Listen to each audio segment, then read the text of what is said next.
என் ஃப்ரெண்டுக்கு கால் பண்ணி, மச்சான் இன்றைக்கி நான் ஃபால்ஸில் விழுகிற தண்ணிக்கு பின்னாடி நடந்து போகிறேன், நினையவே இல்லைடா அப்படின்னு சொல்கிறேன்.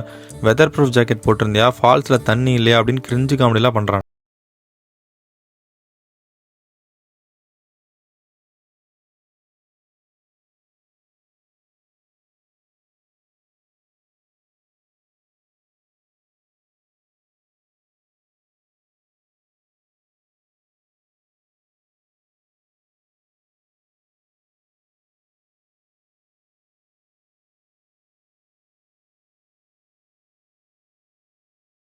கிடைக்குன்னு சொல்கிறாங்க. அதனாலலாம் இந்த ஃபால்ஸ் ஒரு மேன்மேட் ஃபால்ஸ்னு நினச்சிடாதீங்க. 10,000 இயர்ஸ்க்கு முன்னாடி ஐஸ்லாண்டோட இந்த ரீஜியன் ஓஷனுக்குள்ளே இருந்தப்போ இதில் ஃபார்ம் ஆகிருந்த கிளேசியர் டெம்பரேச்சர் சேஞ்சஸ்னால கொஞ்சம் கொஞ்சமாக மெல்ட் ஆகிறப்போ இந்த மாதிரி கிளிஃப் ரீஜியன் ஃபார்ம் ஆயிருக்கு. இந்த ஒரு பகுதி பழைய நீர்வழி தொடர்ன்றனால ஆல்ரெடி மற்ற கிளேசியர்லேருந்து ஃப்ளோ ஆகி வர வாட்டரும் இந்த கிளிஃப் வழியாக வந்து இங்கே ஒரு நேச்சுரலி மேட் வாட்டர் ஃபாலாக மாறிடுச்சு. அது போக ஐஸ்லாண்டில் இருக்க ஃபால்ஸ்லேயே இந்த ஒரு ஃபால்ஸில் மட்டும்தான் நைட் டைம் லைட் போடுவாங்கன்னு சொல்லியிருக்காங்க.